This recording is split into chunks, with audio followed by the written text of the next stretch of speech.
Non-resistance. Resist not evil, and it will flee from you. Here is a statement of one of the great laws of our being. When we resist, we make a mental image of the thing we are fighting, and that tends to have it created for us. When we learn to look only at what we want, and never at what we do not want, we will no longer resist anything. Suffer it to be so now. You need not try to change the world. Let it alone. All people are doing the best they can. No one needs to be saved but yourself, and the sooner you realize this, the sooner you will attain. Get over that holier-than-thou attitude. It is an illusion that many people suffer from, especially in the religious world. The world is all right. It is not going to hell. It is on the way to heaven. It is getting good so fast that in the process, many things are being overturned, and confusion appears to be on the surface. A great change is taking place, and on the surface, the results are as yet a little mixed, but underneath, the power is at work destroying all unlike itself. In time, all will come to see this. What a load of responsibility we assume that we were never meant to carry. Remember that in the divine plan, no mistakes are made, and that if God could have done it in a better way, it would have been done differently. No souls are lost, for all live and move and have their being in God, and God is not a God of the dead but of the living, for in the sight of God all are alive. Too long have we believed in the negative simply because we have allowed ourselves to become hypnotized by a few strong-minded people, and by those who have imposed upon the race a mass of false philosophy. Be alive. There is no place in the new order for dead ones. The true metaphysician is alive to all that is useful. Filling his place in the events of the human race, he takes in all its labor and in all its fun. Pessimism must be relegated to the scrap heap. There is no place among the living for the dead. Let the dead bury their dead. Follow thou me. Do not hesitate to enter into the game of life, but do so with a zest and an enthusiasm that overflows with life. Fill yourself with the radiance of a life running over with power and usefulness. Then shall the world see your light. People in new thought above all others should enter into the business world, into educational vocations, into politics, into every walk of life, and there prove before a waiting world tired of itself that a man's a man with this difference, not a son of man, but a son of God. Be happy. How can we hope to make the world see the right way unless we overflow with joy? The world has now too many sad faces. We see them everywhere, that resigned look that seems to say, one rebuff more or less makes no difference. I am already so sad that nothing matters. I can't bear it. This was all right when we thought everything was all wrong, but now we know that all is well with the world. We must get over this depression, which robs us of the power of attraction of the good things of life, and enter in. The man who is always glad will surround himself with people who are happy, and life will be a continual enjoyment. This robs no one. It does not make a race of irresponsible people. It makes a world of joy, a world that is good to live in. No one wants to associate with the dead. People are looking for a more abundant expression of life, not for depression and fault-finding. Find fault with no one, and more than this, find no fault with yourself. Get over the thought of condemning people and things. People and things are all right. Let them alone and enjoy life. Your very atmosphere will cheer and uplift the people who contact you, and a new life will enter into them. As it's given me to perceive, I most certainly believe. When a man's glad plumb through, God's pleased with him, same as you. Live in the present. Life is for us today. There will be no change for tomorrow unless we do the changing today.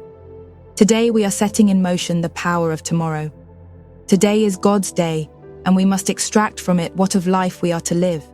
The soul that learns to live in the great gladness of today will never weary of life, but will find that he is living in an eternal here and now. Now, all good is his. Now, all life, truth and love are his. Now, he has entered in, and the good things of life are his today. Lord, for tomorrow and its needs I do not pray. Make me to do thy will just for today. Let your soul sing today, and the song that comes tomorrow will be all the sweeter, will ring out over the vistas of time with an unmistakable clearness. Here is a soul who knows himself and has found life within himself, who has met God today.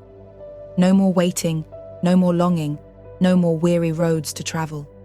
He has arrived. The goal is won, and peace has come at last. Today, see the good in all things.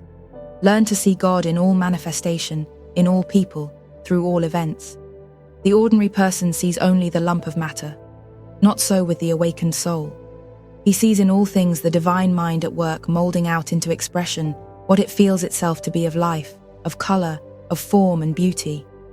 There are some illusioned ones who claim that what we see is all false, and that the so-called material universe is an unreality.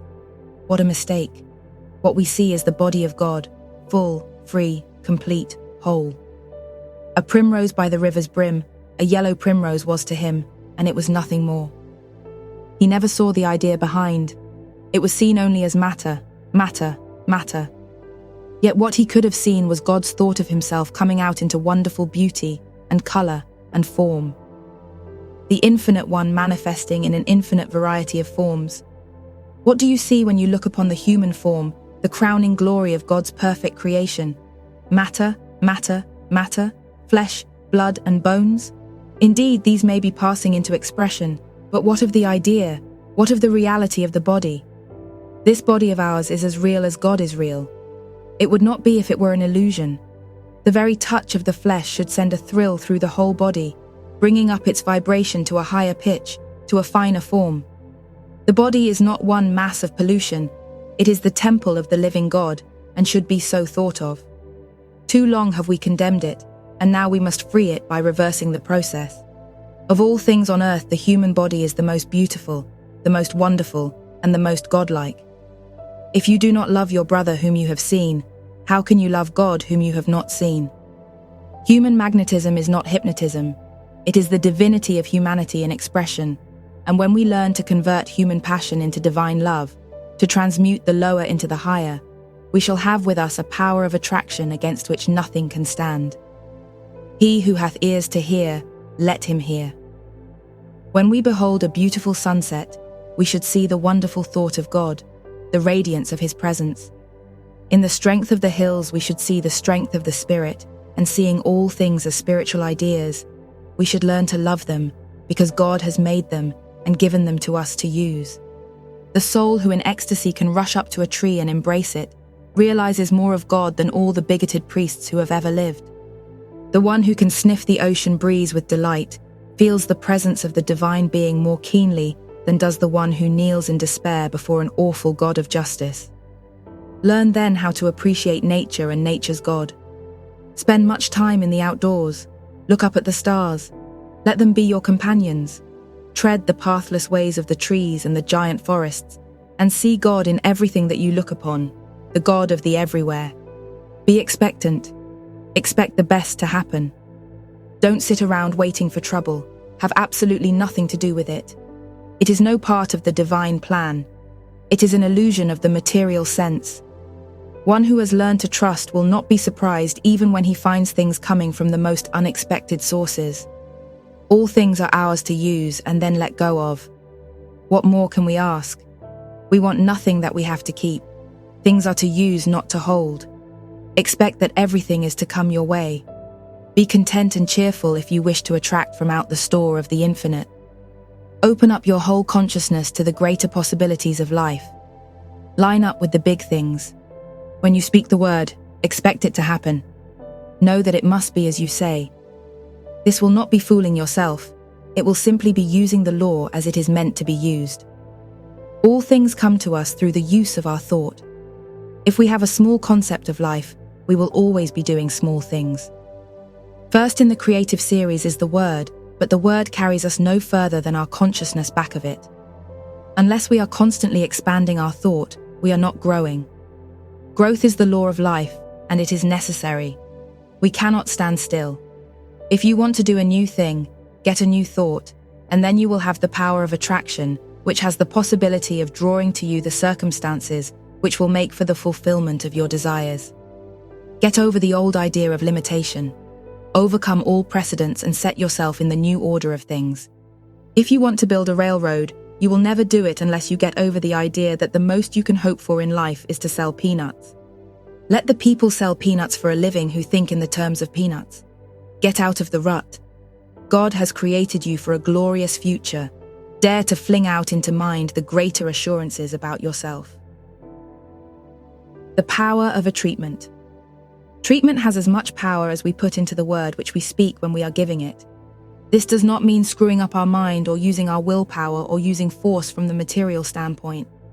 It means simply knowing that what we say will be done unto us of a power which can do anything that is given it to do. We must know that our word breaks down every material law and sets the patient free to express God. We must know that the word would endure even though all else should fail. Heaven and earth will pass away, but my word will accomplish. In calm confidence and perfect faith, speak and wait upon the perfect law. Get that mental attitude that never wavers. Be sure and it will be done. One treatment would heal anything if it were not for the fact that people are constantly receiving false suggestions from the outer life. As it now stands, we should treat until we get results, always expecting that it will happen at once. Every treatment should be complete, and at the close we should always realize that it is done. The word spoken once from the mind that knows is immediately taken up by the mind in which we live, and this mind begins to create around the word, which is the seed, the thing thought of. We must speak that word with authority. There can be no wondering if it is going to work. When we plant a seed in the ground and water and care for it, we never doubt but a plant will spring into being. So it is with the word. It is acted upon by some power which we do not see, but that the power is there. There is no doubt, since all who go about it get results. As Thomas Edison says of electricity, it is, use it. So we say of mind, it is, use it. Always remember that your every thought is the way that you are treating, since it is the way that you are thinking. Impersonal healing. The very presence of one that understands the truth will have a great power of healing. The reason for this is that we are all in mind, and we have with us at all times our thought. And since all manifestation is the result of mind in action, and we are thinking beings and are always causing mind to act, the very presence of our thought will have some power to act upon whatever we are thinking about. We are dealing with a power which in itself is limitless. We limit it, and so it cannot become to us the bigger thing. Of itself, the power is the same that made the worlds, and it cannot realize any sense of limitation. They could not enter in because of their unbelief and because they limited the Holy One of Israel. Stop limiting things. Things are as big as we make them. No more, no less. There is room at the top. Get on top of everything and dare to dominate the earth. All things are given us to use, make use of them. Everything is limitless, and we must see the truth that the fault is not in the law, but in ourselves when we fail. Not with God, but with humanity. Dare, dare, dare. Think of the bigness of things in the universe. Think of the number of grains of sand, the profusion of all life, and never again limit anything. All is yours to use. Jesus would never have become the Christ unless he had had the courage to say, "Behold, I am he." You will never attain until in some degree you are able to say the same thing of yourself. We must learn to reach out and take what is meant for us, the greater life, the all good. People say, "Yes, but how do you do it?" Simply know that God makes things out of himself by speaking the word, and that in your own life you can do the same. All people can think and all people can speak, at least mentally. This is all that you need to begin on. The word is at the center of all creation and is first cause, the starting point of all that you see. The word is in your own mouth, and all that you have to do is to speak it. The trouble is that we are speaking the word, and in the next breath we are denying its power by seeing something that contradicts it. If the word is the way that God creates, it is the right way. If it works for God, shall it not work for us? As yet our word is more or less imperfect, but more and more it will become perfect, and so the outer condition will be brought up to the inner word. All words have as much power as we put into them when we speak. The word is already in our own mouths. That word is all that you will ever need to bring happiness, health, and success to you. Do you wish to live in a perfect world peopled with friends who love you, surrounded by all that is beautiful and pleasing? Do you wish to have the good things of life? There is but one way, and that way is as sure as that the sun shines. Forget all else and think only upon what you want. Control all thought that denies the real, and as the mist disappears before the sun, so shall all adversity melt before the shining radiance of your own exalted thought. The prodigal son remained a prodigal. only so long as he chose to do so. When the thought came to him to return, he was greeted by the Father with outstretched hands. So shall we find that when we turn to that world which is perfect, there will be something that will turn with us, and we shall behold the new heaven and the new earth, not in some far-off place somewhere beyond the clouds, but here and now shall we become free. We must do away with all that hinders the true growth, all the little thoughts that hinder us from becoming. Human strife comes from the thought that there is not enough to go around. Forget it. We cannot use even what we see, and what we do not see is infinite. You will rob no one by becoming prosperous, and the laws that underlie this state of being are simple and easy to understand, and not hard to attain for the one who is willing to let go of the negative state of being. Here are a few simple rules for prosperity that are as sure of working as that water is sure to be wet. First, remember that nothing happens by chance. All is law and all is order. You create your own laws every time you think. There is something, call it what you will, but there is a power around you that knows and that understands all things. This power works like the soil. It receives the seed of your thought and at once begins to operate upon it. It will receive whatever you give to it and will create for you and throw back at you whatever you think into it. This means that the practitioner should be very careful how he is thinking at all times. Not alone in the moments of the deeper silence are we treating our patients, but perhaps more than this, we are treating them in an impersonal way at all times.